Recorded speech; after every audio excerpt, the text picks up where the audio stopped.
this is in response to the first challenge that I sent you to identify a fear so you can start letting it go. Now, I love your response there, Carly. So this is for you, but anyone else who's having this similar fear, I want you to take notes and see how this applies to your life, because no doubt if one of you is feeling this, so many others of you are, okay? There are no such thing as silly fears. But Carly, you say, I've realized I'm stressed out about the scenario in which my baby is crying inconsolably and I'm not able to comfort my baby. Okay, really common fear. I've realized this fear is playing out in wanting to buy lots of things, do tons of research, get my registry done in time so I have everything on day one and we're not held hostage by the shipping delays. This fear is distracting me while I'm at work, not wanting to let a deal go by on barrage sale, for example. I find my mind always going back to this focus throughout the day, okay? So I love your insight there, because you're explaining this internal world turmoil and how it's expressing itself in the external world, okay? So there's a conflict here between your internal state and the things that you're trying to control in the external world. Very insightful, and the fact that it's distracting you from work is an issue, and you're going back to this focus throughout the day. So there's a clue there in what you have said, okay? And that is your focus. Where is your focus? So I want to start this by asking you a question. I want you to imagine that I have magically waved a wand and everything that you need on that list is bought. It's done, it's in the bag, it's all shipped, it's there in your hallway in nice tidy boxes, and it's all waiting for you. You don't need to buy anything else. Absolutely everything is done. How do you feel? How do you really feel? And I just want you to say your gut reaction right now. Don't overthink it. How do you feel? Everything's done. You don't need to buy anything else. How are you feeling? So are you feeling, oh yeah, that's amazing. I'm so happy. Everything's great now. Complete total relief. Or are you, my suspicion is maybe, feeling, oh, okay, great. Everything's done. I don't have to do anything else now. So that's really interesting. I'd like to hear your response on that. I want you to think about that and how that really makes you feel inside, because that gives another big clue into what your true stress is. And I think you already know that this external manifestation of what you're doing is a form of procrastination. It's a form of avoidance behavior to not have to face your true fear straight on, because it's scary to face your fear straight on. It's scary, and we're going to dig into why that is and how you can start taking the fear out of that. Okay, so I've written down some notes here for you. So touched on that. All right, so this is kind of twofold. There is that internal state that I've mentioned, and there is the external manifestation, the stress of actually getting all the things, because that in itself can be a thing. It's a practical element there. But let's start with the internal, and then we'll address those external bits about having things, okay?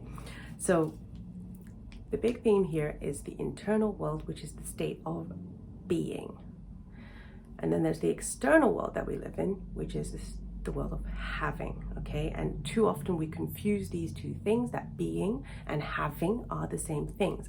And in our material first world problem world, a lot is pitched to us in that having equates to being, okay? So maybe it might be a lot of having this, having that is going to fulfill that void of not being something, all right?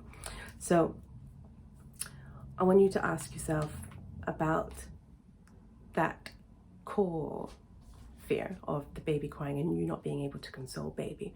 Okay, I want you to ask yourself a few questions. I'm going to ask a series of questions, and you can journal these later. You don't have to, think about them too hard here, but just let your mind wander and emotional journal the things that come out.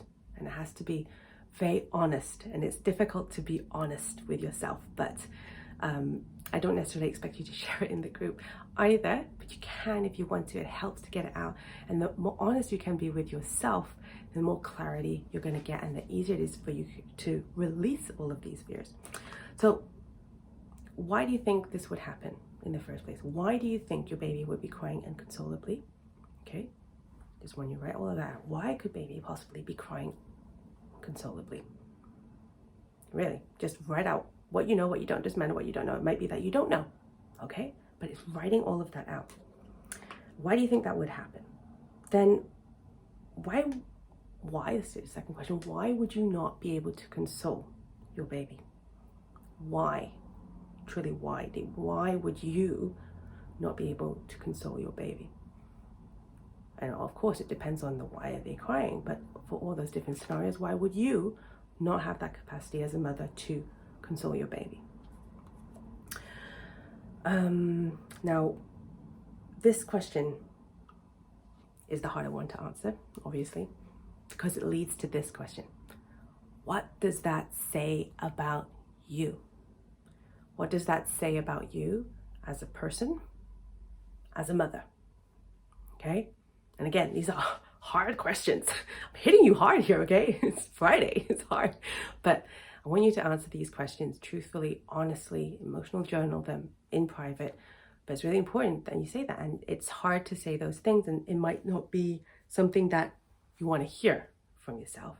But trust me when I say, like, putting that out there and having those raw emotions out on paper is a really important step. So what does that say about you as a person and as a mom? Okay? Now, don't worry. It's not all like, even though you feel like you might be going down some really deep feelings of not being competent, not being a good mom, not being a good person, not being able, all of those things, not being ready, all of those things, they're normal, okay? So I don't want you to feel bad about doing those. Anything that you could possibly write down has already been written down before by another mom, so don't you worry. And then I finally want you to ask yourself, okay, but can you really control any of those things? Can you control any of the things above? Can you control any of the things above about the reason why baby would be crying? Can you control about any of the reasons about why you wouldn't be able to console them? And why not? Okay? Again, this is about digging deep. It's about exposing that fear. It's about dissecting it, taking it by the horns and really opening it up. And that's how you stop it ruminating in your head. It's by giving it that focus. And at the moment, your focus is being directed towards that external world, not the internal world. Okay, so you have to bring that consciously, mindfully bring yourself into this space. Don't do it, in 5 minutes at work. I need you to have a calm space to do this in. Take a deep breath before you do it. Exhale. Know that it doesn't matter what you write, what you say, okay? You can just throw it all in the bin afterwards, but I want you to write this all out. And then you can start seeing how this is a real, what it is that you can control and what it is that you can't. And that notion of control brings us to what you're doing at the moment, which is you're wanting to be able to control that, which indicates a lack of control of that. If you are a high performer, I don't know what job you do, okay? Let me know in what it is that you do at work and what kind of conditions that is and what kind of stress levels you have in that. But if you're used to being a high performer and you're used to having things go your way and being able to control absolutely every single thing, then that's a challenge in itself for motherhood. Mums who are high performers find it very difficult to let go of things that they cannot control. That doesn't mean it's impossible. You absolutely can do that, but it's a shift in your identity. As you go through motherhood, it's going to be that shift in identity, accepting that shift in identity and going with the flow in a very different way. That's going to reduce your stress levels, because we can't control all the things. We can't control the external world, but we can control the internal world, all right? So that was for the internal world things. And it's just to open up that can of worms for you to address it, to start addressing it. And you might not have all the answers and it might not be clear. This might take a few retakes, okay? So work on it over the weekend. It's fine. And you'll get to it eventually. Now let's go to that second part of this issue that you've raised. Very interesting. On how this fear is manifesting itself by you wanting to buy things, to control things, okay? So what is that? It's the world of having. It's that ego's false belief that having equates to being, that having these things and having it all organized and having those things is going to give you somehow that control. We know that that doesn't make sense on a conscious level, okay? But this is your all subconscious workings here. So let's address the practical elements. So if we can nullify all of these external demands on, break down the logic in that, then it's going to have less grip on you, okay? You're going to have less focus forced into that, and then you can free up that space for that internal dissection. So this is about the thing about stressing about stuff, okay? Okay, so I want you to ask yourself 3 questions here. What in your list do you really need? I don't know what's on your list. I've asked you to post what's on your list so that we can actually go through this if you want. But what is it that you really, really need? And why is it that you really need? What is that thing giving you? What does that give you? Okay? How does that benefit that specific situation where baby's crying, where you are not able to manage that? All right? So I want you to ask yourself this and write that out for each thing that it is that you buy. And every time you think you're scrolling through and you're looking at things, when you ask, okay, I'm going to write that down, but I'm also going to write down what the benefits are of this and ask yourself, do I really need it? What is it really getting me? Or am I kidding myself in that that's going to get me it's going to get me the state of being? Is it just a having? Okay? And a lot of things that you can buy out there you don't need. But that is something that you have to experience for yourself. And it's something that you can analyze yourself. And I would love to hear your thoughts on that. Secondly, I want you to say to yourself, every time you go to buy something, or every time you start thinking about that, I want you to shut down that thought process, that cycle of going into that external world, man. When you shut that down with this very simple mantra, I have everything I need inside, okay? And that's bringing your focus back to the internal. I have everything that I need for my baby inside me already. And I'm talking about your mind, your body, and your soul, all right?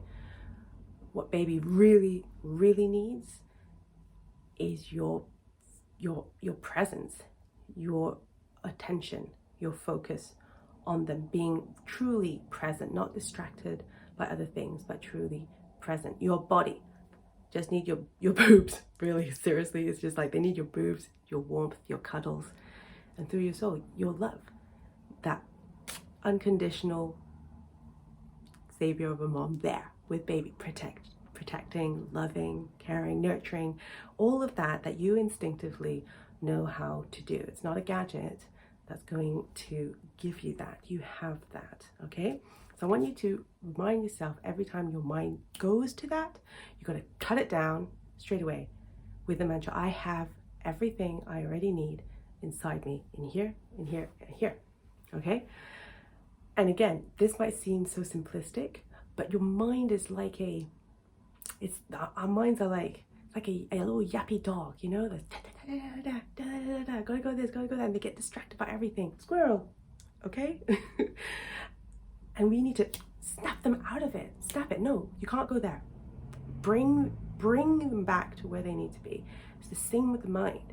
So snap that out with that thought process. And at the beginning, it might feel clunky. It might feel like it doesn't work. Like you're fighting it inside, but just stick with it. Do that. Just keep saying that. And when you go into that, all I need is baby, and you do this, okay? I want you to go into a bit of a daydream about holding your baby, about holding your baby and your baby being soothed by you, not crying, maybe crying at first and then feeling your complete presence, your complete confidence, your complete love, and realizing that everything they need is there, and being okay, calming down, soothing, nursing, all of those things. Go into that fantasy, into that daydream, because that is going to take your mind and keep it in that positive loop instead of letting it go down of your attention pain cycle loop. Okay, so that's the step 2. And that last step there again is to ask yourself, bring yourself back to the whole conclusion of what we've talked about. If I had everything on my doorstep right now, everything's been ticked off, how does that actually make me feel? Does it make me feel whole? Does it make me feel completely confident, ready, and competent as a mom? Or is there still that fear, that void there? All right, and then you definitely know that these actions are actually a distraction for you. They are a form of procrastination. We do it all the time. This is not at all, being judgmental or having a go at you for this. This happens to every mother, okay, in different shapes and forms. So you find yourself being distracted by that, and you're procrastinating addressing the truly more painful, more difficult fear to address. But hopefully now you can start addressing it with the steps that we've talked through today. And for everyone else, I want you to know that the same principles are going to be applicable for you. And it might be that your actions are a different form, but that underlying emotion is the same. Or you might have the same action forms, but it's distracting you, it's procrastinating from addressing a different, deeper internal emotion, okay, or fear, any form of anxiety, something that just doesn't sit right, that makes you feel that you're not in that state that you want to be in. Whatever it is, feel free to share it, discuss it, emotional journal it, and you will eventually come out the other side of it. And you'll notice either a stark snap out of that, or a small progressive change. It's okay if you find yourself relapsing into those kind of thoughts. You have that snap technique to get yourself out of that loop. And over time, this will have a compound effect, and you will build that